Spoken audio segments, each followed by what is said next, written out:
The siege at the desert's rim was Lietz, was Kynes, was Stilgar's, was Muad'Dib's, and once more was Stilgar's.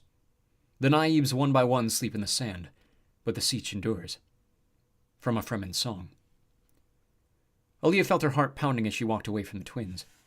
For a few pulsing seconds, she had felt herself near compulsion to stay with them and beg their help. What a foolish weakness. Memory of it sent a warning stillness through Aaliyah. Would these twins dare practice prescience? The path which had engulfed their father must lure them, a spiced trance with its visions in the future waving like gauze blown in a fickle wind. Why cannot I see the future? Aaliyah wondered. Much as I try, why does it elude me?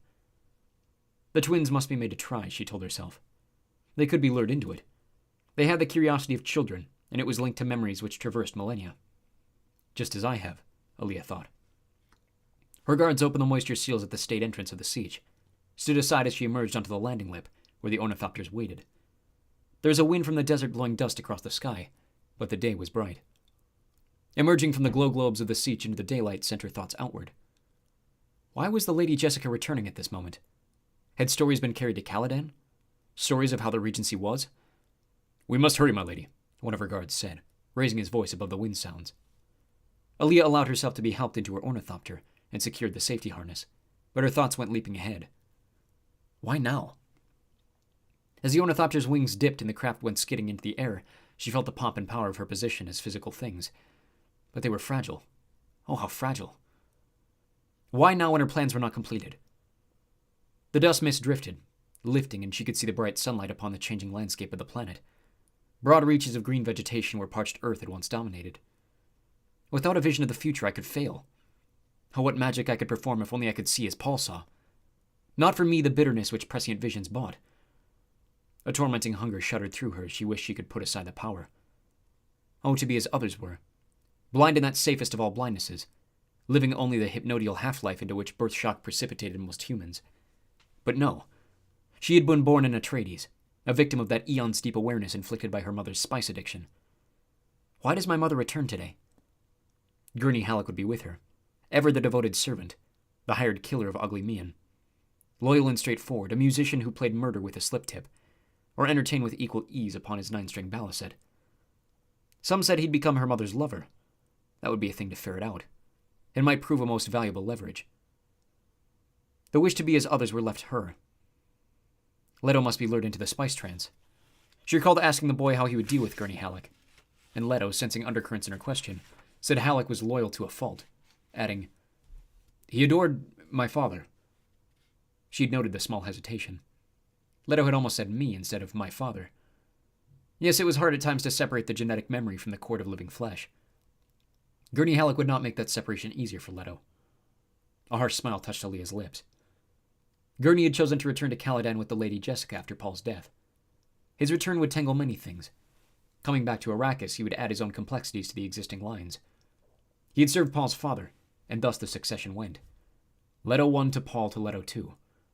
And out of the Bene Gesserit breeding program, Jessica to Aaliyah to Ganima, a branching line. Gurney adding to the confusion of identities might prove valuable. What would he do if he discovered we carried the blood of Harkonnens, the Harkonnens he hates so bitterly? The smile on Aaliyah's lips became introspective. The twins were, after all, children. They were like children with countless parents, whose memories belonged both to others and to self. They would stand at the lip of Siege Tabr and watch the track of their grandmother's ship landing in the Arrakeen Basin. That burning mark of a ship's passage visible in the sky. Would it make Jessica's arrival more real for her grandchildren? My mother will ask me about their training, Aaliyah thought. Do I mix Pranu Bindu disciplines with a judicious hand? And I will tell her that they train themselves just as I did. I will quote her grandson to her. Among the responsibilities of command is the necessity to punish, but only when the victim demands it. It came to Aaliyah then that if she could only focus the Lady Jessica's attention sharply enough onto the twins, others might escape a closer inspection. Such a thing could be done. Leto was very much like Paul, and why not? He could be Paul whenever he chose. Even Ganima possessed this shattering ability. Just as I could be my mother, or any of the others who shared their lives with us. She veered away from this thought, staring out at the passing landscape of the shield wall. Then, how was it to leave the warm safety of water-rich Caladan and return to Arrakis, to this desert planet where her duke was murdered and her son died a martyr? Why did the Lady Jessica come back at this time? Aaliyah found no answer. Nothing certain. She could share another's ego-awareness, but when experiences went their separate ways, their motives diverged as well. The stuff of decisions lay in the private actions taken by individuals. For the preborn, the many-born Atreides, this remained their paramount reality, in itself another kind of birth. It was the absolute separation of living, breathing flesh when that flesh left the womb which had afflicted it with multiple awareness. Aaliyah saw nothing strange in loving and hating her mother simultaneously. It was a necessity. I required balance without room for guilt or blame. Where could loving or hating stop? Was one to blame the Bene Gesserit because they set the Lady Jessica upon a certain course? Guilt and blame grew diffuse when memory covered millennia. The sisterhood had only been seeking to breed a Kwisatz Haderach, the male counterpart of a fully developed Reverend Mother, and more, a human of superior sensitivity and awareness. The Kwisatz Haderach who could be many places simultaneously. And the Lady Jessica, merely a pawn in that breeding program, had the bad taste to fall in love with the breeding partner to whom she'd been assigned.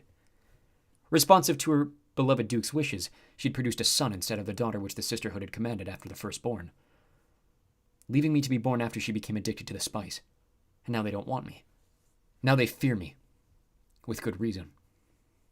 They'd achieved Paul, their Kwisatz Haderach, one lifetime too early.